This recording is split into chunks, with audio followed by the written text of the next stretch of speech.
रहमत उल्लाह अलैह के पास ना एक बूढ़ी अम्मा अपना बेटा छोड़ गई। तो हजरत साहब ने कुछ 2, 4, 5 महीने रखा। तो बाद में उसकी अम्मा को बुला के कहा कि भाई तू बेवा है, बेटा तेरा यतीम है, मैं नहीं चाहता कि इसका वक्त ज़ाया हो। ये पढ़ने वाला कोई नहीं, सारे नहीं भाई पढ़ने वाले होते। अब यहाँ वाला माँ बैठे हैं, मैं बेअदब भी ना हो जाऊँ। कुछ पूरे 8 साल लगा के भी आ जाते हैं, सनद भी उनके पास होती है। नाराज ना हो जाना, ये तो सब अच्छे लोग हैं, सनद होती है पर पता कोई नहीं होता। ये आला हजरत ने लिखी है बात, सनद होती है, पूरी डिग्री होती है, उस पर कई लोगों के साइन भी होते। तो बहुत सारे तालिब इल्म ऐसे होते हैं जो मदारस में कहते हैं मैं फाजल फलां हूँ, लेकिन कोई शय पास।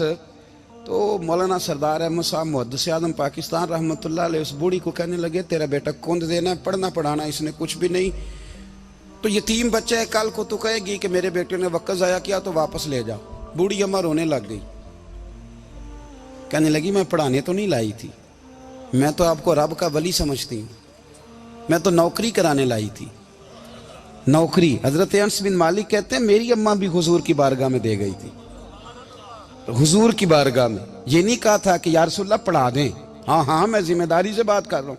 ये नहीं कहा था हुजूर मुजाहिद बना दें, ये थोड़ी कहा था कि या रसूलल्लाह सल्लल्लाहु तआला अलैहि वसल्लम से मुफस्सिर मुहद्दिस मुहक्किक मुफ्ती बना दें। हजरत अनस की अम्मा कह गई थी सोनिया जब तक ये रहेगा ना आपकी नौकरी करेगा, ये घर के काम काज करेगा, ड्यूटी करेगा, हुजूर ये आपकी नौकरी करेगा। तो मेरे महबूब ने फिर दुआ कर दी, अल्लाह इसे बरकत अता फरमा। तुम समझता है खिदमत वाला खाली रह जाता है? जितना जायका खिदमत वाले को मिलता है, जो उसके नसीब में आता है, वो किसी का नसीब कहां भाई। हजरत अनस कहते हैं हुजूर ने दुआ कर दी बरकत की। मुझे तो खेती बाड़ी आती भी नहीं थी, पर लोगों के बाग में साल में 1 दफा फल लगता था, मेरे बाग में 2 दफा लगता था। हुजूर ने दुआ कर दी अल्लाह इसे औलाद दे। फरमाते हैं मेरे बेटे, मेरे पोते, मेरे नवासे, मेरी बेटियां, फरमाते हैं मैं जिंदा हूं और मेरी 100 औलादे मौजूद हैं।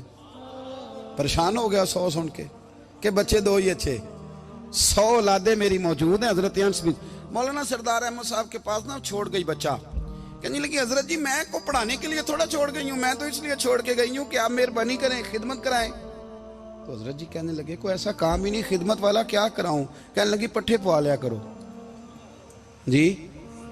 हूँ लड़ पेंदे ने, कहने ने बच्चे काम कर दें मदरसे का। हालांकि अब कहाँ बच्चे काम करते हैं, अब तो गुजर गया दौर, अब तो बच्चे काम कराते हैं। अब बच्चे भी नाराज हो रहे हैं, घूर घूर के देख रहे हैं। सही कह रहा हूँ आपको, बच्चे काम कराते हैं, बच्चे कहाँ काम करते। कहने लगी ये चारा डाले करेगा आपकी भैंसों को। तो हजरत ने उसको कहा कि बीबी चारा मेरी भैंसों को डालने के लिए मैंने बंदा रखा हुआ है, तो तू जा ले जा। कहने लगी हाथ बांध के हुजूर मेहरबानी करें रख ले, चारा डालेगा। और पुत्र तवज्जो से चारा डालना हजरत की भैंसों को। रोने लगी, हजरत ने रख लिया, महीने का खर्चा भी देते। शाम को ना वो सारा दिन काम करता, शाम को आके पैरों में भी बैठ जाता, हजरत जी लाएं तेल थोड़ा सा, पैर ना दबा दूं। 8 साल साथ वाले पढ़ते रहे, ये बेचारा नौकरी करता रहा, मेरा रूप भी नहीं ते मेरा रंग भी नहीं, और मैनू यार मनान दा टंग भी नहीं। कभी कभी ना हजरत बिलाल हबशी फारग होते ना, तो नबी पाक की बारगाह में अर्ज करते हुजूर कोई काम तो नहीं, सारे हो गए, हुजूर जाऊं जरा, चले जाते। एक दिन सलमान फारसी कहने लगे या रसूलल्लाह ये बिलाल कहाँ जाता है। फरमाया जा देख के तो आ। हजरत सलमान वापस आए तो आके रोने लगे, कहने लगे सोनिया जब यहाँ से जाता है ना तो जाके सैयदा फातिमा की चक्की पीसनी शुरू कर देता, बीबी साहबा के काम करने लगता है, घर में जाके स्नैन की ड्यूटी करता है, वहां भी काम यहाँ भी काम। वो चारा डालता रहा, उसने चारा डाला। हजरत मुहद्दिस आज़म की भैंसों को दस्तारे फजीलत का वक्त आ गया, सारे पगड़ियां सजा के आ गए, आज दस्तार होगी। ये ना पीछे होके बैठ गया, चूंकि पढ़ा ही नहीं था तो दस्तार का है कि दस्तार तो उसकी जो पढ़ेगा, हमने तो पढ़ा ही नहीं, हमने तो यार पढ़ा, घर पढ़ा, ड्यूटी करी। हजरत मुहद्दिस आज़म रहमतुल्लाह अलैह के यहाँ जब ऐलान होने लगा ना कि अब दस्तार होगी, तो हजरत ने पहला ऐलान उसका फरमाया। तो मजा वाला बंदा कपड़े भी कदी कदी बदल दे ना, वो कहता है जिस हाल में भी था मैं पलट के देखने लगा कि पड़ा पड़ा है तो है, कोई शय नहीं। तो ये माजरा क्या है, पीछे से उठ के आए तो कहते हैं बाकियों की दस्तार किसी आलिम ने की, किसी सूफी ने की, लेकिन ये भैंसों को चारा डालने वाला जब आया तो मुहद्दिस आदम ने फरमाया पगड़ी के बाल को कोई हाथ ना लगाए, ये सारी दस्तार मैंने करनी है। और फरमाते हैं हजरत बाल भी देते जाते थे और आंसू भी बहाते जाते थे, माथा भी चूमते थे और फरमाते थे दस्तार के बाद चला तो नहीं जाएगा यार, मुझे तो इबादत भी नहीं रह गई, मुझे तो चाबियों को भी नहीं पता कौन सी कहाँ रहती है, जाएगा तो नहीं तू? तो रो पड़ा, कहने लगा सोने जाए तो वो जिसके पल्ले कुछ है हो, आता जाता तो है कुछ नहीं, मुझे किसने रखना है, मैंने कहाँ जाना है, इधर कहाँ तो इधर ही रहूंगा। वो उस तालिब इल्म के सारे उस्ताद भाई कहते हैं उसने दस्तार कराई, पढ़ा पढ़ाया कुछ नहीं, पर जो मसला अड़ जाता था ना, वो जो अड़ जाता था ना, वो जाके उससे पूछते थे तो किताबें खोलने की जरूरत नहीं पड़ती थी। हजरत उम्मे सलमा रदी अल्लाह तआला अन्हा कहती है मैंने अर्ज की या रसूल अल्लाह सल्लल्लाहु अलैहि वसल्लम मेरी बच्ची बड़ी बीमार है, तो मुझे किसी ने कहा है ये थोड़ी सी नशे वाली चीज है, ये बना के तैयार करके दो सही हो जाएगी, बीमार है बच्ची तो ये नशे वाली चीज है, इसको तैयार करके दो, थोड़ा नशा है। अगरचे बाज, मैंने शुरू में कहा, बाज लोग मरीज को, सख्त मरीज को ऐसी अद्वियात जो मजबूरी बन जाए उसकी गुंजाइश और इजाजत देते हैं। मोहतात उलमा तो उसमें भी बहुत सारी चीजें पहले बयान करते हैं, लेकिन उसने कहा जी निरा नशा देना है शिफा के लिए। तो हज़रत उम्मे सलमा कहती है मेरे नबी पाक ने मेरी तरफ देखा, मेरी तरफ, तो मैंने कहा या रसूलल्लाह आप क्या फरमाना चाह रहे हैं? तो नबी पाक ने फरमाया उम्मे सलमा कभी नापाक चीज में भी शिफा हुई है, कभी नापाक चीज में भी, कभी शराब और खमर में भी शिफा हो सकती है। शिफा रब करीम ने रखी है पर शहद के अंदर रखी हुई है, शिफा अल्लाह ने रखी है कुरान मजीद में रखी हुई है, तो इसमें भी कभी ये हुजूर ने बयान किया है कि इसके अंदर शिफा हो सकती, तो उम्मत कितनी दलेरी करती है जो ये मशवरे देती है कि उसके अंदर नशा है, शराब है, तो खांसी चली जाएगी तो फलानी बीमारी चली जाएगी। ना आओ इन चीजों पे, ना अपने ईमान को खराबी दो और ना ऐसी बातें करो जिससे कि डायरेक्ट रसूलुल्लाह सल्लल्लाहु अलैहि वसल्लम के वाज़ेह इरशादात की मुखालफत हो। मेरे नबी पाक सल्लल्लाहु अलैहि वसल्लम ने फरमाया, और फिर कुछ लोग कहते हैं थोड़ी पी है जी। अब तो मैं तज्जिये में पढ़ रहा था कि ऐसी शराब इजाद हो गई है, लोग शराब पीते हैं और वो मस्त भी रहते हैं, कार भी चलाते रहते हैं, कहते हैं जी नहीं हमारा ज़हन माऊफ नहीं हुआ तो ये वाली सही है, नशा नहीं लाती। मेरे नबी पाक सल्लल्लाहु अलैहि वसल्लम ने फरमाया जिस चीज की थोड़ी मिकदार, ज्यादा मिकदार हराम है, उस चीज की थोड़ी मिकदार भी हराम है, जिसकी ज्यादा मिकदार हराम है उसकी थोड़ी भी। तो खमर और शराब अगर फुल पीना जायज नहीं तो थोड़ी पीना भी जायज, ये हराम है और हराम थी और कयामत तक हराम ही रहेगी। मेरे नबी पाक सल्लल्लाहु अलैहि वसल्लम ने मना किया और हुजूर ने इजहार नापसंदीदगी फरमाया, और मैं 40 दिन तो इबादत ही कबूल नहीं होती शराब पीने वाले जब तक सच्ची तौबा ना करे। ये लफ्ज जब अदा करता हूं तो शर्म से मेरी जुबान लड़खड़ाती है कि यार दरबारों पे भी नशा बिकता है। मैं ये बात कर रहा हूं सूफिया का तर्जुमान, दरबारों पे, मजारों पे, और सज्जादा नशीनों तुम्हें जमीन निगल जाए, आसमान तुम्हें ले उड़े, तुम पर कहर नाजिल हो, तुमने बाप दफन करके तो वहां नशे का अड्डा बना लिया, माओं से बेटे छीनने लगे हो, औरतों के सरों से कपड़े छीनने लगे हो, सुहाग मारने लगे हो, बेटियां और बेटे यतीम करने लगे हो, नशा बेचते हो दरबारों और मजारों पे, ये तमाशा लग गया। आप कैसे करूं ये बात, पर करनी पड़ रही है, मजबूरी है, ये मजमून मुकम्मल नहीं हो सकता। बंद कर दे वो दरबार, हमें नहीं चाहिए जिन दरबारों पे नशा बिकता है। मैं जिम्मेदारी से कह रहा हूं, बात रिकॉर्ड हो रही है। जूते की नोक पे वो सज्जादा नशीन जो उम्मत को ड्रग्स देता है,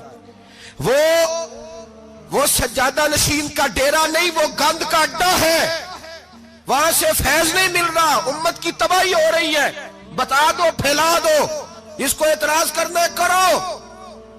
मेरे रसूल पाक सैयद आलम सल्लल्लाहु ताला अलैहि वसल्लम का दीन जरूरी है, किसी पीर की सज्जादगी जरूरी, बोलिए सज्जादगी जरूरी।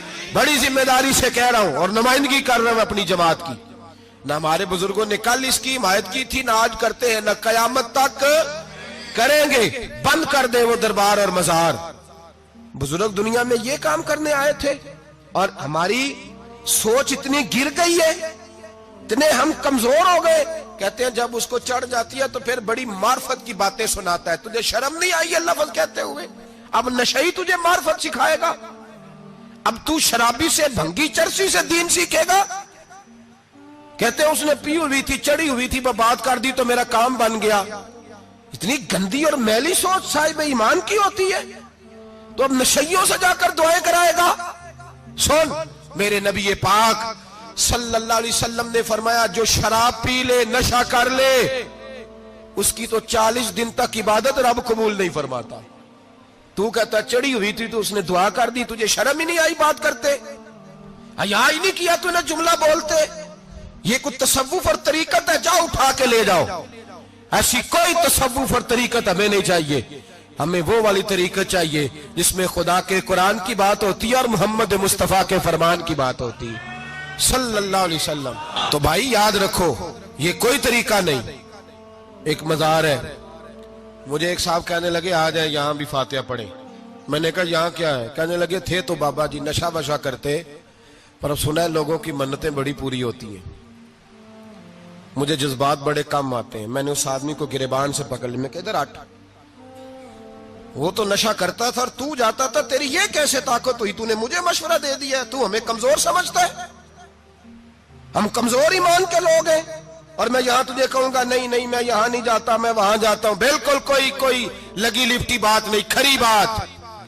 تصوف وہ، دربار وہ جہاں قرآن پڑھا جائے اور رسول اللہ کی حدیث سکھائی جائے، باقی کوئی مطلب نہیں کسی قسم کا۔ میں داتا صاحب کبھی جاؤں نا جلسہ کرنے کسی کام سے، کسی تقریب میں، تو میں داتا صاحب کے مزار پہ نہیں جاتا۔ میں کہتا ہوں یار یہ جرانہ نہیں کہ بندہ کسی کام آیا تھا تو فاتحہ پڑھ لی، واپس چلو، گکھڑ سے سپیشل آئیں گے داتا صاحب کے مزار پہ حاضری دیں۔ اور میرے سنگی گواہ ہیں کہ میں سپیشل ٹائم نکال کے بہت سارے کام چھوڑ کے سپیشل جاتا ہوں، اور میں مراد ماننے نہیں جاتا، میں داتا صاحب کا شکریہ ادا کر دے جاتا ہوں۔ میں ان سے کہتا ہوں حضور آپ کی مہربانی، آپ یہاں آئے تو ہمارے بڑے بھی رسول اللہ کے غلام بن گئے۔ میں تو سلام عقیدت پیش کرنے جاتا ہوں، ہم مزارات پر جانے کے قائل نہیں، بلکہ ہماری تو عقیدت کا درجہ ہی مکمل نہیں ہوتا جب تک ہم مزار پہ سلام نہ کریں۔ پر مزار داتا صاحب کا، مزار خواجہ معین الدین اجمیری کا، مزار غوث اعظم جیلانی کا، مزار محدث اعظم مولانا سردار احمد کا، مزار اولیاء کا، مزار میاں شیر محمد شرک پوری کا، مزار رب کریم کے بندوں کا۔ بھنگیوں چرسیوں کے مزار نہیں ہوتے، اور نام ان مزارات کے قائل ہیں، بالکل قائل نہیں ہم۔ میں تھوڑے دن پہلے لاہور گیا تھا، تو میں کار میں میاں صاحب میاں شیر محمد شرک پوری کا ذکر کر رہا تھا۔ میں اپنے دوستوں سے کہہ رہا تھا یار بہت بڑا بابا ہوا ہے، تو مجھے کہنے لگی کرامت کیا ہے؟ میں نے کرامت یہ ہے کہ ساری زندگی سنت کا درس دیا ہے۔ تو مجھے کہنے لگے آپ کبھی گئے نہیں؟ میں نے کہا میں اسپیشل گیا تھا، اور تھوڑے دنوں کے بعد پروگرام بناؤں گا تو میں ساتھ لے کے جاؤں گا۔ ہم مزارات کے قائل ہیں، حاضریاں دیں گے مزاروں پہ، لیکن بھنگیوں چرسیوں کے مزاروں پر جانے کے قائل ہیں؟ زور سے بولے، یہاں جانے کے قائل ہیں؟ کوئی عقیدہ نہیں ہے ہمارا۔ نشہ بکے گا اب مزاروں پہ، اب یہ تصوف ہوگا وہاں، یہ طریقت ہوگی۔ اور ملت پر رحم کھاؤ خدا را۔ اگر تمہارے قومی ادارے کہتے ہیں رپورٹ کرنے والے کہ 70 لاکھ پاکستانی نشہ کرتا ہے، تو کیا تمہیں یہ نہیں پتا کہ نشہ بیچتا کون ہے؟ کیا تمہیں یہ نہیں پتا کہ ڈرگز کا کاروبار کون کرتا ہے؟ اگر تمہیں یہ پتا ہے تو کیا یہ خبر نہیں تمہیں کہ ان رگوں پر یہ خون اتارتا کون ہے؟ میں اپنے بزرگوں سے معذرت کے ساتھ، نشے کا آغاز، ناراض تو نہیں ہو جائیں گے بزرگ؟ نوجوانوں کو میں لتاڑ لیتا ہوں، لیکن بزرگوں کی عزت کرنا سنت ہے، تو میں بزرگوں سے معذرت کے ساتھ، یہ یوں سمجھ لیے خوگرے حمد سے تھوڑا سا گلا بھی سن لے۔ نشہ سگریٹ سے شروع ہوتا ہے، سگریٹ سے۔ میں تمباکو کو حرام نہیں کہتا، یہ فتویٰ نہیں دے رہا۔ تمباکو کا حکم وہی ہے جو مولی کا ہے، جو کچے پیاز اور لہسن کا ہے، کہ آپ جب کھا لیتے ہیں تو منہ سے بدبو آتی ہے، تو آپ مسجد میں آئیں تو آنے سے پہلے مسواک کریں، منہ صاف کریں، پھر آپ آ جائیں۔ تو جائز ہے، مکروہ ہے لیکن حرام۔ لیکن تمباکو سے آگے جب حالات بڑھتے ہیں، تجزیہ نگاروں نے لکھا ہے کہ ہمارے پنجاب کے کچھ علاقوں میں اب سگریٹ سے نکال کے نا، پہلے بھی بھرتے تھے لوگ اس میں بڑا کچھ، اب پتہ ہے کہ نیا نشہ ایجاد کیا ہے، اب اس کے اندر چرس بھی بھرتے ہیں اور چھپکلی کو مار کے سکھا کے خشک کر کے اس کو پیس کے وہ ساتھ نشے کے ملاتے ہیں، اور اس کا حال یہ ہوتا ہے کہ آدمی کو زیادہ نشہ ہوتا ہے، اور کہتے ہیں وہ اتنا گند ہے کہ وہ آدمی کسی کو دانت بھی لگائے گا تو وہ بندہ بھی بیمار ہو جائے گا۔ کیا یہاں لوگ اسپرٹ نہیں پیتے آپ کے ملک میں؟ اور ہم کبھی سڑک پہ جاتے ہیں تو نشئی کو دیکھ کے مذاق کرتے ہیں، دیکھنا میں ہارن لگاؤں گا تو گاڑی کے ہارن سے گر جائے گا، لیکن تجھے پتا نہیں کہ یہ کسی ماں کا بیٹا ہے، پتا نہیں کسی بیوی کا شوہر ہے۔ ایک ہمارے دوست ہیں، بزرگ ہیں، ان کا داماد فوت ہو گیا، نشہ کرتا تھا، تو میں تعزیت کرنے ان کے گھر پہنچا تو کھڑے ہو گئے ہاتھ باندھ کے، کہنے لگے حضرت صاحب باقی ساریاں گلاں چھڑ دیو، صرف نشے تے تقریر کریا کرو۔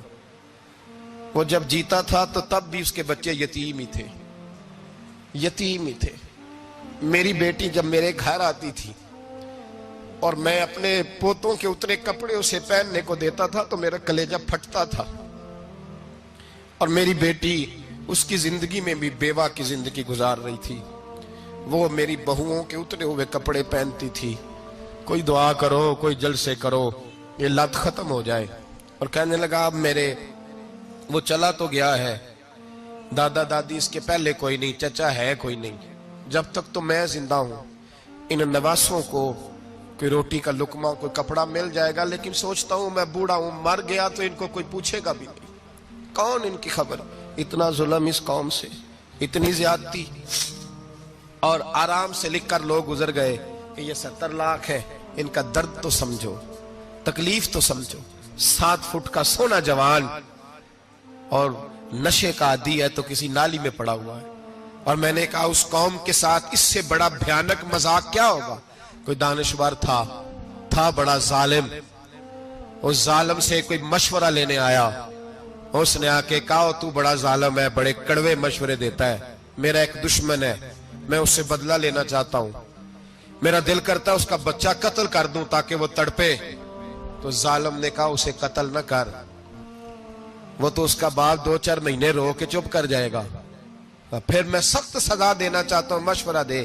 تو اس نے کہا اس کے بچے کو نشے پہ لگا دے، جس کا بچہ نشہ کرے گا وہ باپ روز مرے گا، روز جیے گا، وہ ماں روز مرے جیے گی، نشے پہ لگا دے۔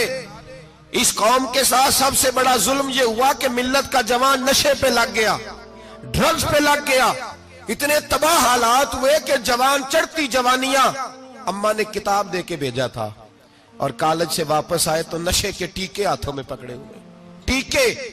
اور آپ کے اس ملک کے اسلام آباد میں ایک دن میڈیا نے وہ خبر بھی وائرل کی اور وہ چیز بھی دکھائی لوگوں کو، 3 مہینے کا بچہ لے کے نشئی سڑک پہ آ گیا، اس نے کہا میرا نشہ ختم ہو گیا، میرا بچہ خرید لو، 2 پڑیاں دے دو۔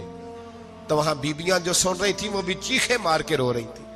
یہ ظلم کیا اس قوم کے ساتھ، اور کرپشن کی لعنت نے اجازت دی سپلائی کرنے والوں کو کہ گلی گلی بیچے، گلی گلی۔ انہوں نے کچھ تھوڑا ظلم نہیں کیا ان حکمرانوں نے، اور ہماری اپوزیشن اس کو نہ صرف اتنا پتا ہے کہ یہ جائیں اور ہم آئیں، اس سے زیادہ کوئی غرض نہیں۔ بھائی کرپشن کے خلاف نکلے ہو تم، نشے کے خلاف کس دن نکلو گے؟ جوئے کے خلاف کس دن؟ قوم تو مر رہی ہے نشے سے، اس کے خلاف میدان میں کب آؤ گے؟ صرف اتنا ہے کہ یہ جائیں اور ہماری باری آئے، اس سے زیادہ کچھ نہیں۔ جتنے مجرم وہ ہیں اتنے ہی تم بنتے جا رہے ہو۔ اور اگر آپ نے ابھی تک ہمارا چینل سبسکرائب نہیں کیا تو فوراً سبسکرائب کیجئے، ساتھ ہی بیل آئیکن پر کلک کریں تاکہ مزید آنے والی ویڈیو ہے وہ آپ کو وقت پر ملتی رہیں۔ اللہ حافظ۔